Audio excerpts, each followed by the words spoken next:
I absolutely brutalized myself yesterday with that 15k fish and hike. So today I'm going to go and look at O'Hare's campsite on the Tumut River.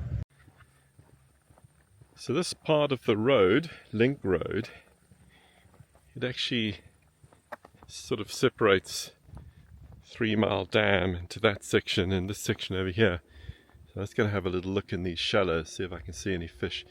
But this is sort of above the bridge, and then this is 3 Mile Dam on the other side of the bridge with some ducks.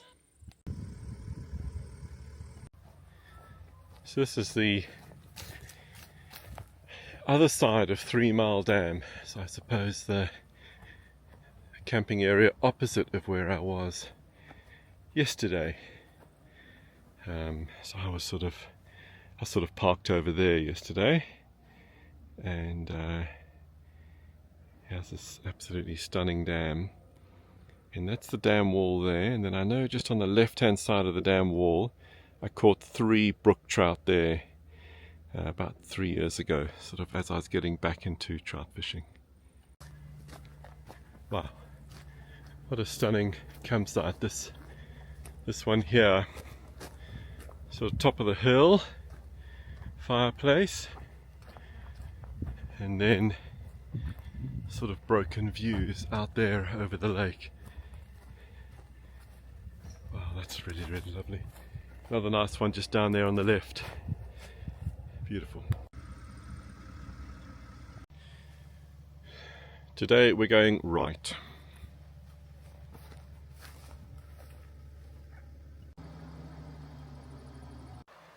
This is the Tumut River above the bridge, and the Tumut River below the bridge.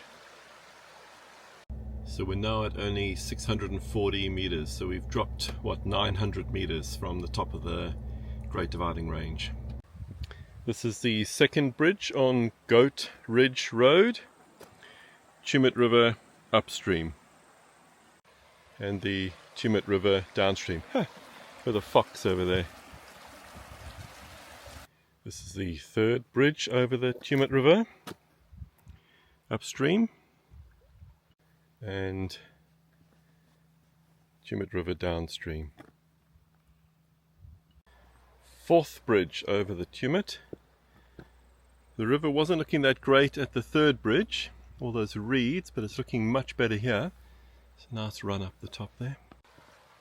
This is the fourth bridge downstream.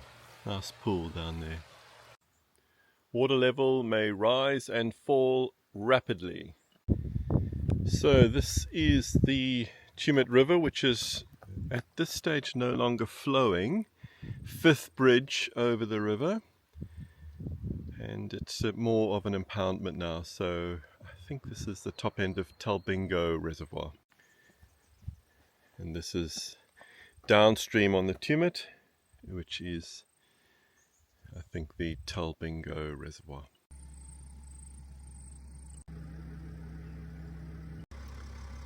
So this is O'Hare's rest area, campsite. It's a toilet block over there, and then the top end of Talbingo Reservoir.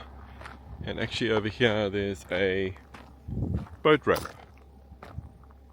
And this is sort of what it looks like. It's a pretty stark campsite.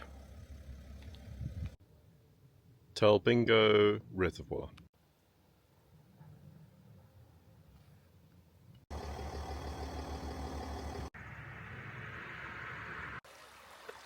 It's the Paddy's River upstream and the Paddy's River downstream. Pretty nice looking campsite with a toilet block up over there, and the Paddy's River flowing right there in front of this campsite. I noticed that I feel different aches and pains at the end of the day. And, you know, fitness can fluctuate for me. I'm sure for many other listeners too. But I was wondering what the top 2 or 3 things that you'd offer as tips. This is the Burra Creek upstream and the Burra Creek downstream. So Burra Creek is on the Hume and Hovell walking track, which I've bumped into quite a few times on my adventures, including the Gubagandra River. There is a campsite here at Burra Creek. The Southern Cloud. From this lookout you can see the mountain ranges into which the Southern Cloud aircraft disappeared in 1931. Its pilot, co-pilot and all 6 passengers disappeared along with it, to commemorate the loss and acknowledge changes to Australian aviation that arose from it. Wow, what a stunning spot. Australia's first big civil aviation disaster. After 18 days of searching, nothing was found. Tumbarumba Creek upstream. It's Tumbarumba Creek downstream. And on the left there, that's Tuma. And there is not much to it. That's Manus Creek upstream. There's a big carp down over there. And Manus Creek downstream. So I'm going to take Tuma Road. So I'm heading left on the Tuma Road towards Cancoban.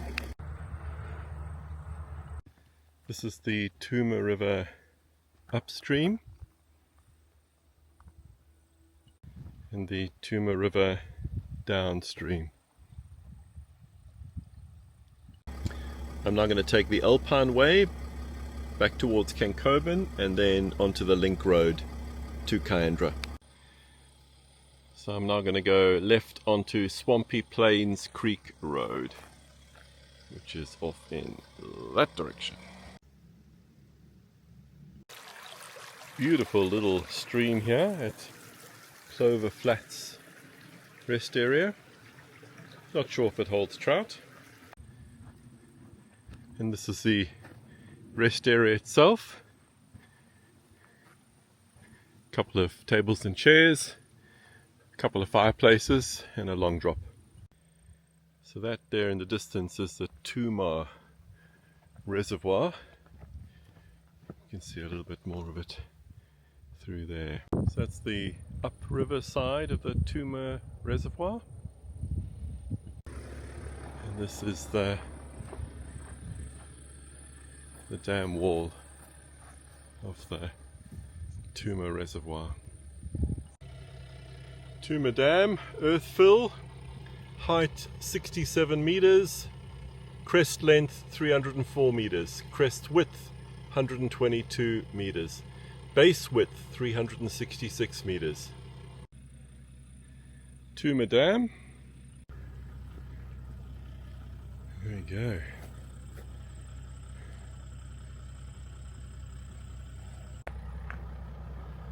Tuma Dam.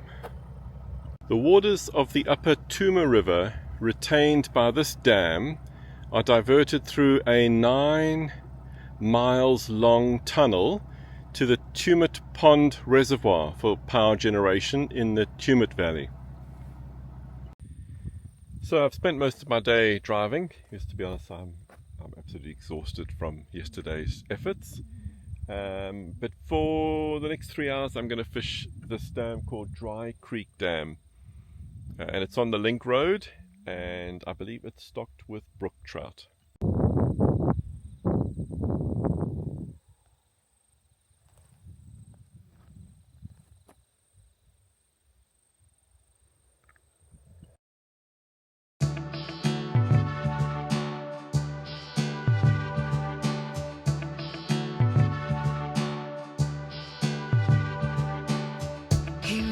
his arms around her, and her love fell out for him like some old forgotten song.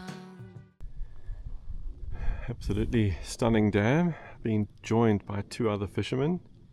There's plenty of fish rising, but so far, no joy.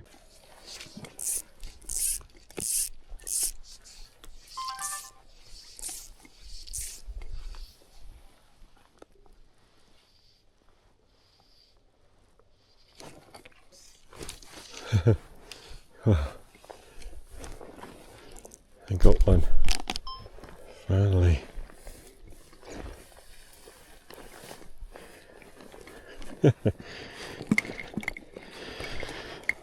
Well, not my biggest trout ever, but a trout regardless.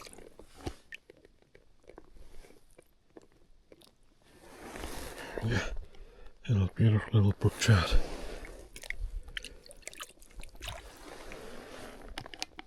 Caught that little tiny brook trout that breaks the skunk for the day on this second-hand Thomas & Thomas.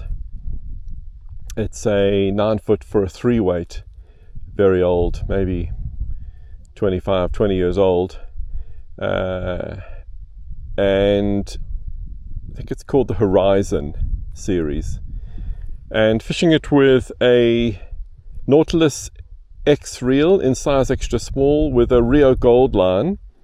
And actually, I wasn't sure how well it would cast the Rio Gold, but it's casting it like a champion. And it's a 3-weight rod, but a 4-weight line. And then I've got a Trout Hunter 10-foot leader, 10-foot for a 4X.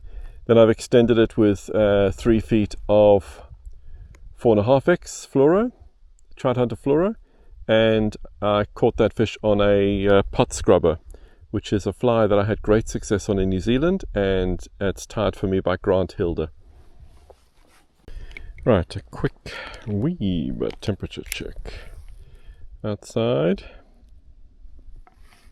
it's 12 degrees, 11 actually, and in the water, no, 10 in the water.